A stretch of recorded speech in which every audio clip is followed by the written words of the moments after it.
ऋषभस्कन्धः अष्टाशीतितमोऽध्यायः 88 chapter from श्लोका 31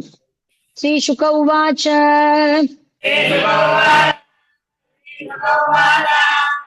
एवं भगवता पृष्टः वचसामृतवर्षिणा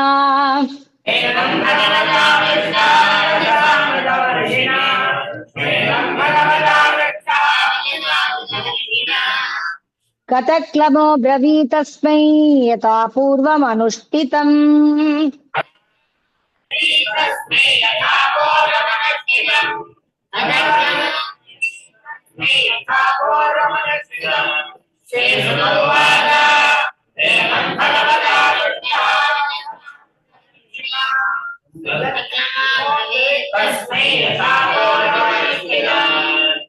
श्रीभगवानुवाच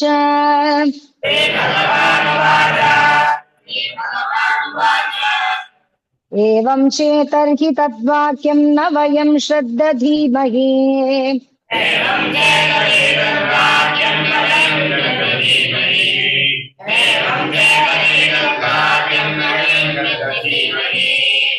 यो दक्षशापात् पैशाच्यं प्राप्तः प्रेतपिशाचराट्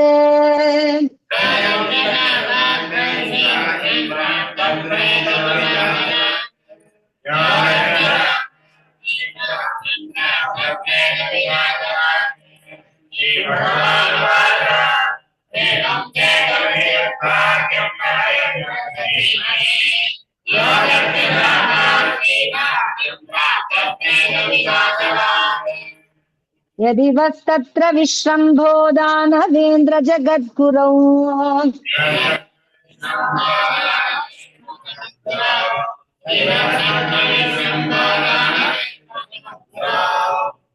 तर्यङ्गाशु स्वशिरसि हस्तं यस्य प्रतीयताम्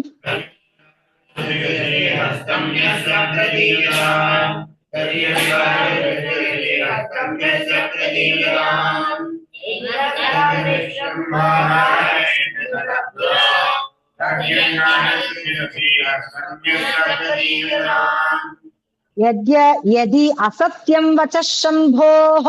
कथञ्चिद्दानवर्षभ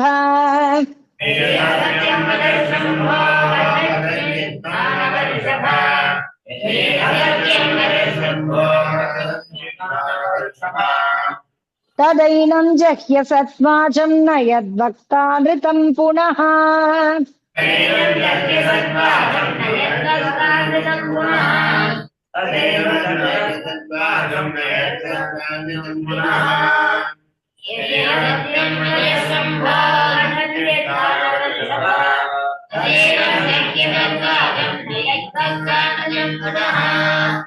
इत्थं भगवतश्चित्रैर्वचोभिस्तसुपेशलैः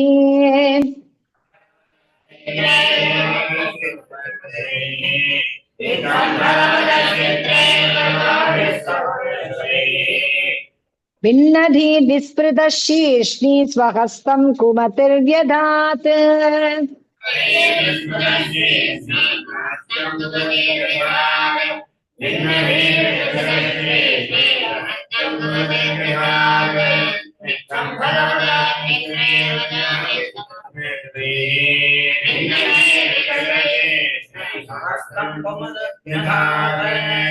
अथापदद्भिन्न शिरा वज्राहत इव क्षणात्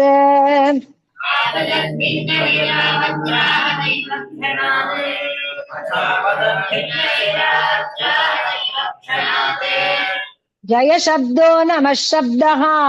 साधु शब्दो भवद्दिवि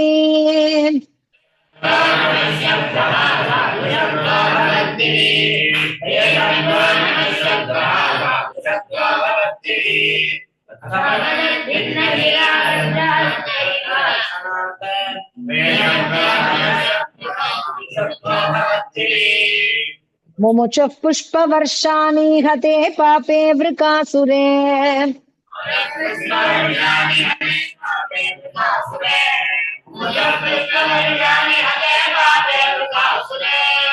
देवर्षि पितृगन्धर्वा मोचितः सङ्कटान् शिवः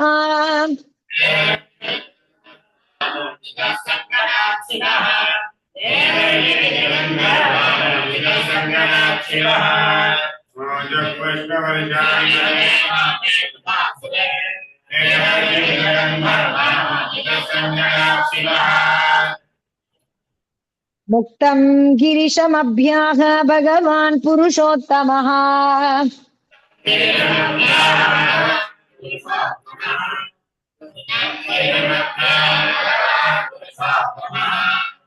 अहो देव महादेव पापोऽयं स्वेन पाप्मना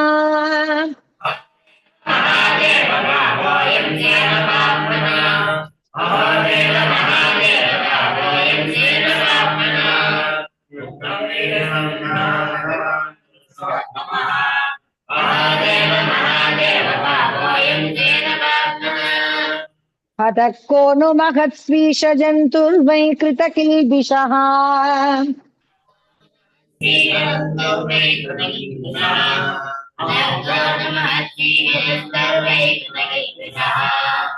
क्षेमी स्यात् किमु विश्वेश्वे कृतागस्को जगद्गुरौ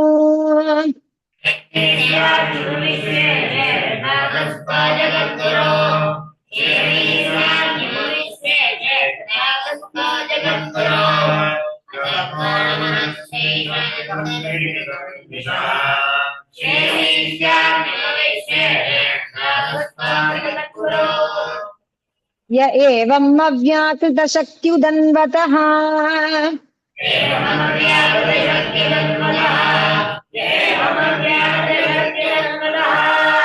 परस्य साक्षात् परमात्मनो हरेः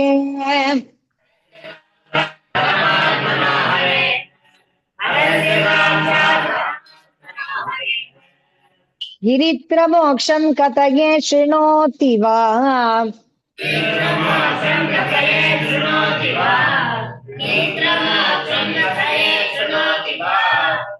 विमुच्यते संस्कृतिभिस्तथारिभिः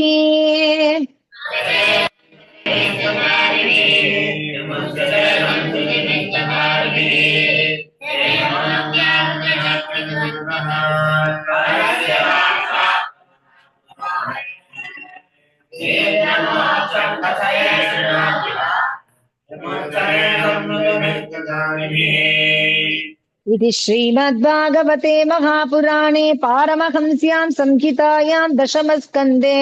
उत्तरार्धे रुद्रमोक्षणं नाम 88तमोऽध्यायः।